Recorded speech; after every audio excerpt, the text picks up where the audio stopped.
pengalaman pemahaman saya tentang bagaimana melakukan bisnis ini sesuai sistem, teman-teman ya, yaitu 6 langkah sukses. Nah, setelah teman-teman tadi memiliki impian ya dan juga sudah menentukan goal setting itu, yang kedua adalah teman-teman harus yang namanya memakai produk, teman-teman. Ya. Jadi memulai bisnis dengan konsumsi produknya sehingga teman-teman akan memiliki testimoni. Nah, ini akan membuat testimoni ini akan membuat teman-teman lebih pede atau percaya diri dalam melakukan bisnis ini, ya. Nah, kita lihat ya seperti ini testimoninya. Ya, kenapa sih teman-teman harus punya testimoni? Karena Anda adalah seorang pemilik bisnis, bukan salesman. Kita tentunya setuju ya, salesman yang di showroom BMW, di showroom Mercy, itu kan mereka belum tentu loh punya BMW atau punya Mercy gitu. Tetapi owner dari showroom tersebut tentu ya, kalau ownernya showroom BMW, dia akan pakai BMW. Showroom owner dari showroomnya Mercy, dia akan punya Mercy gitu ya. Tetapi salesman-nya tidak. Nah, di bisnis ini sekali lagi kita adalah business owner, teman-teman. Nah, kenapa kita harus memiliki testimoni? Tujuannya adalah menambah keyakinan Anda ya terhadap produk dan bisnis sinergi, lalu kemudian dokumentasikan testimoni teman-teman ya. Jadi jika teman-teman itu mengikuti program detox sinergi yang cetar itu, maka pastikan teman-teman membuat yang namanya foto before after. Ya, gunakan pakaian yang sama, lalu difoto posisi depan dan samping, diukur berat badannya, lingkar pinggangnya, hasil labnya, atau kalau perlu wajahnya aja pun kelihatan ya. Nah, itu adalah sesuatu yang sangat penting teman-teman di dalam bisnis ini. Ya, jadi berbagi pengalaman produk di aktivitas bisnis Anda bisa melalui media sosial, branding. Nah, ini penting sekali teman-teman ya. Ini adalah kunci. Karena sekarang ini zamannya medsos, dengan mengirimkan testimoni kita aja, itu wah responnya luar biasa. Oke, nah kemudian ya, apalagi ya setelah tadi pakai produk, kita harus namanya memiliki daftar nama dan melakukan prospecting. Nah, teman-teman ya, jadi pastikan teman-teman betul-betul membuat atau memulai bisnis ini dengan membuat daftar nama. Seperti layaknya kita bikin kue, itu kan harus ada bahan bakunya. Setuju ya? Nah, kalau misalnya bahan bakunya itu tidak lengkap, ya otomatis nanti kuenya bisa jadi bantet gitu loh. Nah, untuk itu yuk kita bikin daftar nama sesuai yang diarahkan sistem. Oke? Nah, kita lihat di sini. Ya, kalau misalnya kita bikin daftar nama, ya nanti kita akan jadi jelas tuh potensinya. Nah, daftar nama itu terdiri dari keluarga, ya nama-nama dari anggota keluarga dekat jauh, teman-teman, dan tentunya orang-orang yang tidak kita kenal. Nah, bagaimana caranya membuat daftar nama? Nah, ini teman-teman ya, terutama yang baru, yuk pastikan langsung dicatat kalau perlu difoto. Ya, jadi kita melakukan brainstorming. Brainstorming itu adalah kita tulis semua nama orang-orang yang kita kenal. Ya, jadi tidak usah memilah-milah, memilih-milih orangnya kecil, besar, pendek, tinggi, gemuk, kurus, nggak usah dipilih-pilih. Semua yang ada di kepala kita tulis. Ya, nah kita lihat yuk ternyata untuk membantu kita menuliskan nama yang banyak atau memiliki daftar nama yang panjang itu ada contoh penggolongannya. Jadinya mudah. Ya, kita lihat nih, penggolongannya ada yang keluarga, sanak saudara Anda gitu ya. Kemudian teman kerja Anda, sekarang, dulu gitu kan. Lalu ada ex teman sekolah Anda, SD, SMP, SMA, itu aja mungkin penggolongannya sudah berbeda-beda ya. Kemudian ex teman kuliah Anda, tetangga Anda, sekarang, dulu gitu kan. Nah, itu udah banyak sekali ya, sampai ada relasi bisnis, klien Anda, para supplier, dan ini banyak lagi semuanya teman-teman ya, saya nggak perlu sebutkan satu-satu, intinya ini adalah contoh. Jadi bisa jadi teman-teman dari 20 ini, Bu ini belum selesai nih, saya masih ada lagi, silakan. Gitu. Nah, sekarang teman-teman bayangkan kalau dari satu penggolongan aja, ya seperti nomor 1 tadi keluarga sanak saudara, pasti lebih dari 10 deh. Nah, bayangkan kalau teman-teman bisa punya 15, apalagi teman SD, SMP, SMA ada 20, wah, luar biasa ya.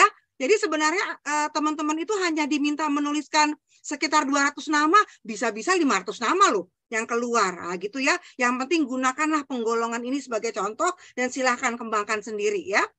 Oke, nah nanti ya setelah teman-teman membuat daftar nama, itu nanti ada kita baru ya kita bagi-bagi ya. Ada yang orang-orang yang di circle satu kita atau ring satu kita, yaitu orang-orang yang terdekat dengan kita ya, kayak keluarga atau saudara atau teman dekat gitu kan. Atau warm market, di mana kita punya pengaruh terhadap orang itu. Bukan orang itu yang punya pengaruh ke kita ya, tapi kita yang punya pengaruh. Maksudnya gini loh teman-teman. Jadi supaya teman-teman juga lebih nyaman. Kan teman-teman masih baru ya. Jadi kadang-kadang kalau masih baru suka salah-salah. Nah, kalau kita itu bicara dengan orang-orang dari warm market, kita mah pede-pede aja ya, ketawa-ketawa sambil ngobrol gitu kan. Dia juga maksudnya menghargai, nggak protes gitu, karena apa tadi, warm market, kita punya pengaruh terhadap mereka ya. Jadi itu dulu teman-teman, sambil teman-teman melatih jam terbang teman-teman ya.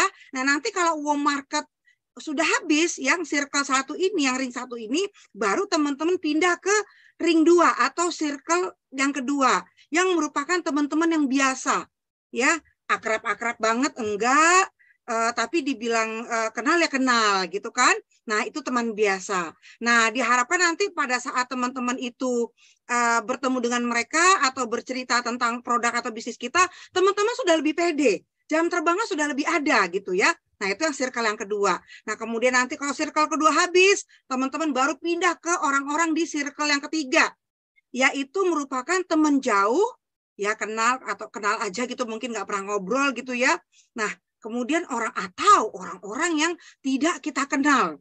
Tapi jangan khawatir ya, kalau teman-teman tadi sudah melewati warm market, circle 1 dan circle 2, teman-teman insya Allah ketika di circle 3 ini teman-teman sudah lebih pede. Teman-teman juga sudah lebih mahir ya. Jadi ada prosesnya, ada tahapannya, begitu. Oke ya, nah ini dia saran dari sistem ya. Buatlah 50-200 nama di awal Anda menjalankan bisnis ini. Dimulai dari warm market Anda. Ya minimum 50, tapi kayaknya tadi kalau ngikutin yang penggolongan tadi kayaknya nggak mungkin 50 deh. Ya, jadi silakan nanti dibantu oleh sponsor atau upline core teman-teman ya. Oke, baik. Nah, kemudian ketika daftar nama itu sudah jadi, sudah punya yang 200 nama tadi, nah baru deh buat skala prioritas. Nah ini contohnya teman-teman ya, misalnya nih dari 3 nama nih, ada Anto, ada Budi, ada Dewi. Nah kita cek ya, finansial dan subkualitasnya bagaimana. Kalau misalnya di atas kita kasih nilai 3, kalau sama dengan kita nilainya 2, kalau di bawah kita nilainya 1. Oke, nah kita lihat nih Anto misalnya nih, ternyata finansialnya di atas kita berarti 3. Subkualitasnya sama seperti kita, berarti, ini di atas kita juga ya, subkualitasnya 3. Nah, baru kita jumlah untuk menentukan skala prioritas.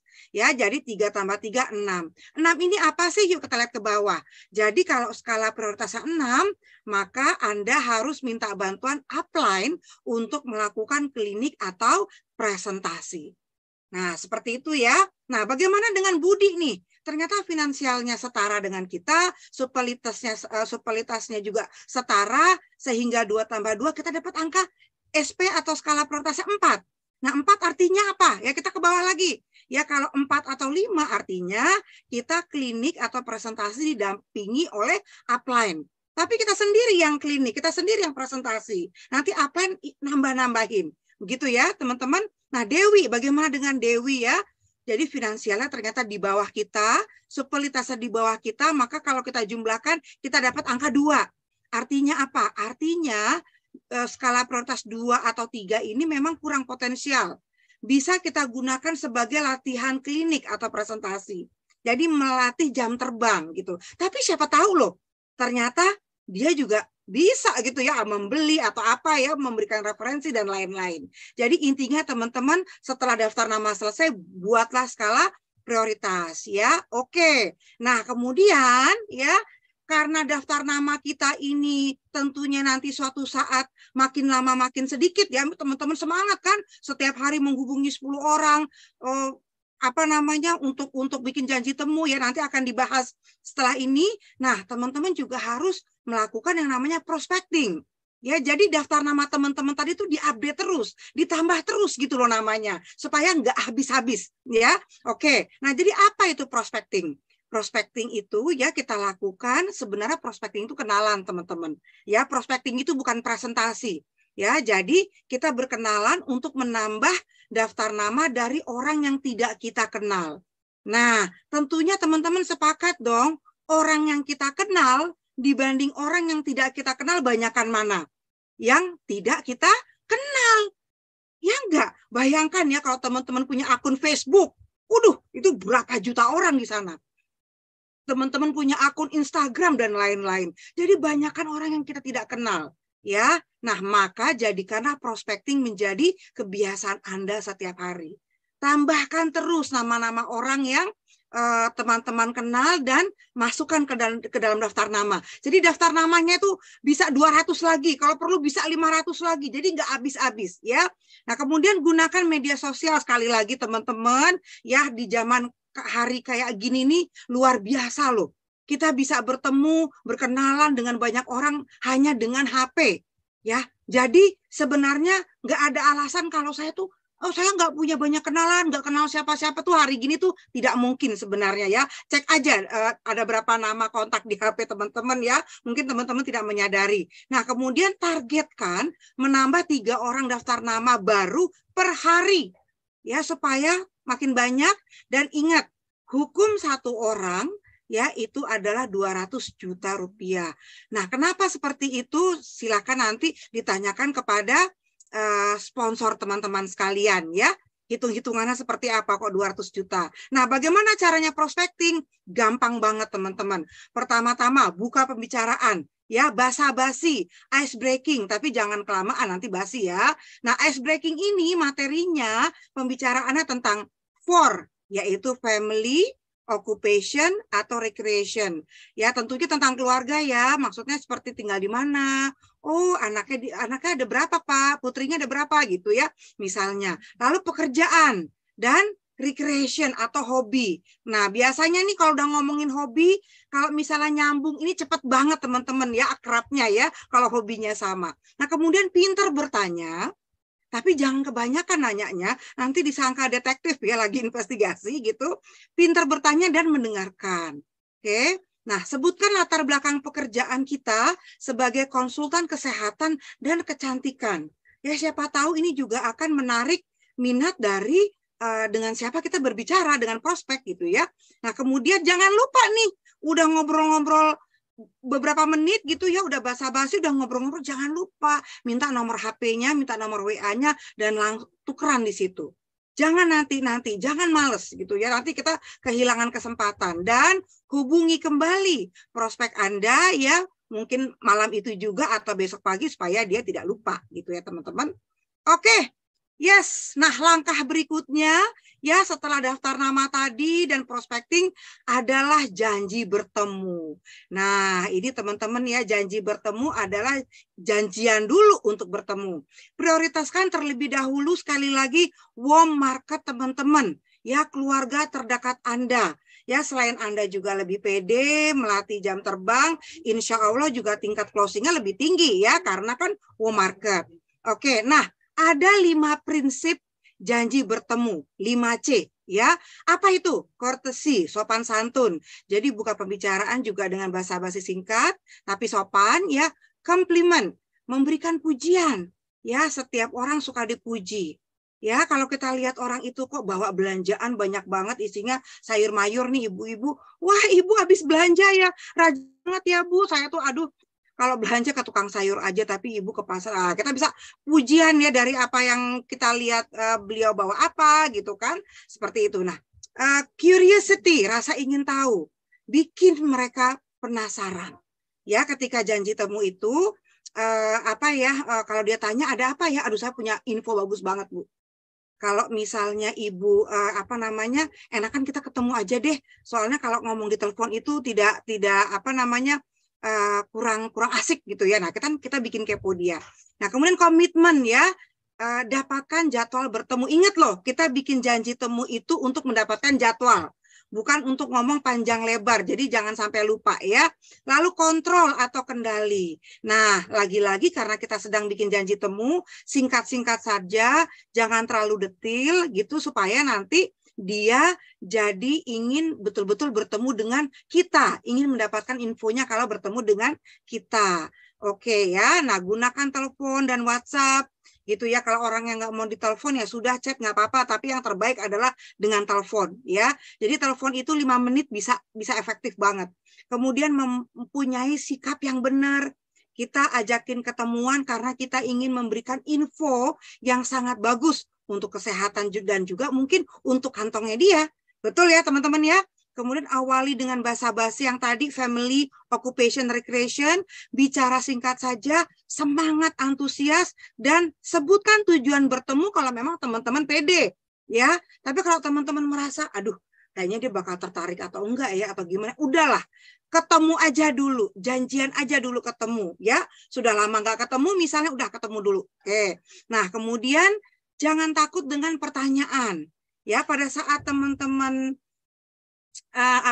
nanti ditanya-tanya pada saat bikin janji temu itu, nanti deh saya jawab kalau ketemu ya gampang deh gitu. Yang penting saya jelaskan dulu. Dan kalau misalnya nanti ada pertanyaan, teman-teman bisa kok gitu ya minta waktu untuk mencari jawabannya atau bisa juga menghubungi konsultan teman-teman ya.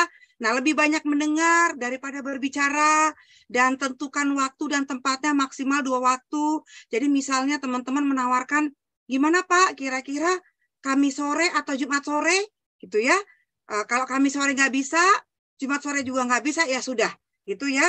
Ditahan dulu, teman-teman mungkin harus menghubungi nama yang berikutnya ya untuk membuat janji temu gitu. Jadi tidak usah terlalu di-push. Nah, kemudian konfirmasi kehadiran prospek Anda maksimal H-2, 2 hari sebelumnya. Ya, 1 hari sebelumnya dan paginya pastikan. Itu ya, saya pernah kejadian karena paginya lupa memastikan, tahu-taunya malah orangnya sama sekali nggak datang karena emang nggak bisa gitu. Nah, seperti itu. Jadi pastikan lagi paginya. Nah, kunci sukses dari membuat janji temu ini, teman-teman, adalah dengan melakukannya terus-menerus. Kalau teman-teman nervous, merasa nggak pede angkat telepon, merasa nggak pede bikin janji temu, sudah ya, lakukan saja.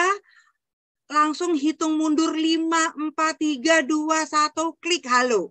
Ya, pokoknya jangan terlalu banyak mikir yang enggak. Insya Allah kok kebanyakan orang kalau ditelepon tuh nggak negatif. Kadang-kadang kitanya aja nggak pede ya. Oke, baik. Untuk berikutnya, oke, baik. Nah, ini ada contoh mengundang. Ya, kalau misalnya teman-teman itu tidak, belum terbiasa mengundang orang untuk menghadiri klinik atau nantinya untuk bertemu gitu ya. Ini ada beberapa kalimat yang teman-teman bisa pilih mana yang lebih cocok ya. Jadi teman-teman bisa memajukan bahwa teman-teman memiliki info program kesehatan, ingin sharing aja kok gitu kan, atau teman-teman ingin menceritakan tentang teman-teman punya alat yang bagus gitu yang akan dia butuhkan, atau mungkin tentang saya lagi ngejalanin bisnis nih, produknya bagus banget loh, dibutuhkan oleh semua umat. Silahkan teman-teman bisa memilih yang mana. Ya, oke. Nah, ini ada beberapa catatan penting. Jangan sebut MLM, upline, downline, dan menjual, ya, supaya si prospek itu tidak salah paham. Ya, kita tahu ya bahwa di luar sana itu banyak orang yang negatif. Nah, orang yang negatif ini kebanyakan sebenarnya teman-teman, mereka hanya tidak paham aja kok. Hanya dengar-dengar gosip aja gitu ya. Jadi kita berusaha menghindari hal tersebut. Nah, kemudian goal Anda adalah mendapatkan janji untuk melakukan cek kesehatan. Jangan melakukan cek kesehatan itu atau menjelaskan presentasinya lewat telepon. Jangan. Gitu ya, bikin janji temu aja. Nah, berlatihlah dengan upline Anda sebelum Anda mulai membuat janji. Nah, ini yang keren banget ya. Nah, kalau pada saat mengundang juga teman-teman misalnya kurang pede, misalnya teman-teman sebenarnya bisa kok 3 on call dengan upline teman-teman. Bisa nanti belajar dari situ ya. Nah, berlatihlah dengan upline Anda. Oke, nah bila perlu lakukan 3 on call. Oke, tadi saya sudah sebutkan ya. Itu aja teman-teman.